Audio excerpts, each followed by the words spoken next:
Hello everybody and welcome back to Project Peanuts with another weekly booster here for you. Sorry about last week, I ordered a booster, a strange old booster, but my order didn't arrive. So I didn't have any boosters. And I was very busy with work and everything else, and this week I'm planning on going on a vacation as well. So I'm doing all kinds of stuff, and also the pre-release, of course, we just had it. So I thought I'll make up with a Magic Origins booster and see what we have in this booster. Of course, we're gonna add some cards to the cube, and I hope you guys had a nice pre-release, of course. If you have any cool stories about that, please share. You can type it downstairs, even downstairs if you want. You can type it downstairs or in the comments below, whatever you like. Let's take a look at this. So, of course, I won this booster at the pre-release because you can't buy them yet. So yeah, let's take a look on what we have inside. I like the new set. It's not a really in-depth set in my opinion. I mean, with the Caustic Caterpillar you had all these colors and everything, and it's quite plain here. You have the main colors primarily and everything. Takes drafting and limited to a whole new level again. So yeah, let's take a look at Charging Griffin at first. The first common, it's a flying 2/2 for 4, and if it attacks it becomes a 3/3. Not too bad. I would play this in a limited environment, but besides that, no. Or maybe some weird Griffin commander decks, but I don't think so. Macabre Waltz. Yeah, this card is pretty cool. I like this card actually. It gives 2 creatures back from your graveyard, and you have to discard a card. Sometimes that's a downside, but if you time it right or like have a reanimation spell, this discard a card could be really cool. For 2 mana, it's not that bad. I like it. And also that art. Freaky. Well-known act of treason. Treason, not treason. Yeah, reprint. We know this probably. It takes a creature for 1 turn. Not too bad. You can also take some big-ass creatures if you want. Celestial Flair is also a reprint, lastly printed in M15 I believe, the last core set. I'm not sure about that actually, but I like it. 2 white, pretty mana intensive. But target player sacrifices an attacking or blocking creature. Alright. I once used this card quite effectively actually, because in combat you have 5 sub-steps. You have the beginning of combat step, the declare attackers step, the declare blockers, and the combat damage step, and the end of combat step. And I once used this card in the end of combat step because that's the last chance for creatures to be attacking, and I blocked 2 or 3 creatures, and some of them died, and there was only 1 left, and I played this in the end of combat step, meaning that that creature was gone. So yeah, do not underestimate this Celestial Flare. Nice. Here we have a Worm, Vastwood Gorger, coming from the plain Zendikar, I believe. Yeah, it's a plain 6 mana, 5/6, big ass creature, I like it. 2 draft, that is. Besides that, nothing really. Disperse, also a reprint, returns a non-land permanent to its owner's hand at instant speed, always nice.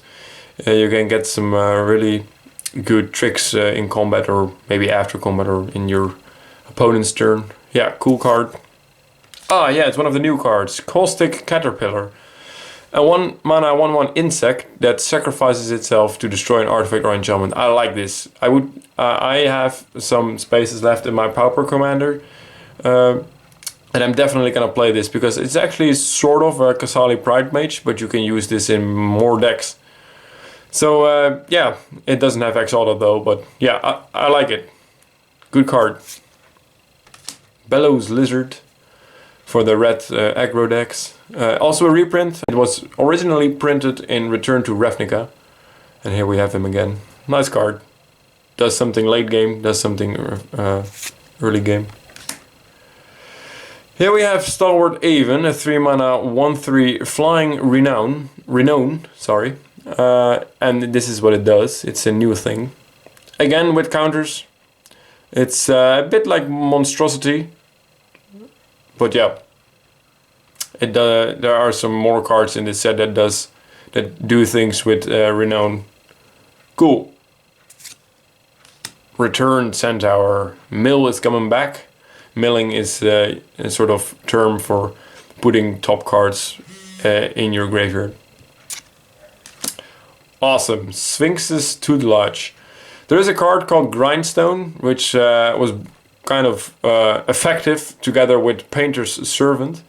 Painter's Servant makes all cards not in play a color of your choice, and Grindstone does exactly this, except not when you draw a card, but when you pay 1 mana, or maybe 2, I'm not sure.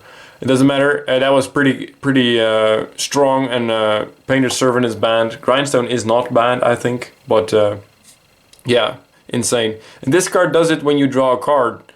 So yeah, I like this card. I really like it. You can really go nuts if you have maybe 2 of these. But then again, I'm talking limited again. Don't think standard will be something for this, but yeah, maybe you can try something out. I like it. Cool. Bloodcursed Knight. The enchantment theme was boosted again. Yeah, if you control one, it gets +1/+1. And lifelink and a 3 mana 3/2 on its own. It's not that bad. Also a vampire and a knight, so go wild with your knight decks. Awesome, I like it. Again. Also, the elves made a return. This one is a 2-drop, which puts another elf under your control if you have another elf if you play this. Not too bad. If you start out with that one black elf that produces green mana for life and gives attacking elves death touch, you have turn 1 that black one, turn 2 this one, and you have 3 creatures already. Awesome. Also, it is a warrior. Booyah, the rare. Exquisite Firecraft.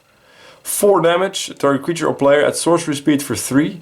3 mana, 4 damage is not bad. And we have Spell Mastery, that it can be countered by spells or abilities. And Spell Mastery is also a new thing. If there are 2 or more instant and or sorcery cards in your graveyard, it triggers. Or, well, it's online to say. Yeah, a nice burn spell. It is sorcery speed, but it doesn't really matter, I think. For 3 mana, 4 damage is a good deal. I think this card will see play in standard as well. And do we have a foil? No, I don't think so. No, we have top the token. Which looks like Bioshock Infinite in my opinion. So, I remember in my other prize booster I got that Mythic Angel, Archangel of Tithes. And I'm really glad about that because I really like the card actually. And I put it in my EDH deck, Commander deck. I always say EDH, but... Anyway, we also have 2 cards for the cube. I'm gonna put in this one, the Blood-Cursed Knight. I like it, 3/2 for 3, and it gives you some options in black and white. So yeah, awesome card. And, which I said actually already, the tricks you can do with Celestial Flair are pretty cool. And in white, I don't really have that much removal yet in my cube for white. So this one will fit that role perfectly. In the meantime, I also have a lot of other cards that I did not say that I got in my cube, but I already have picked a few, so I'm gonna make a special video about that, I think, in the future. Look out for that on my channel. Thank you again for watching this weekly booster. I'll try to make a few more videos when I'm on vacation, and I will do that. But yeah, it could take some time in between, so I don't think I'm gonna make my normal schedule of 2 videos a week. But hey, bear with me, I'm on vacation. I will put vlogs on my channel though about all the things I do, so keep an eye out. Thank you again. Like, share, subscribe, do things with the thumbs, and yeah, I'll see you guys in the next video. Later!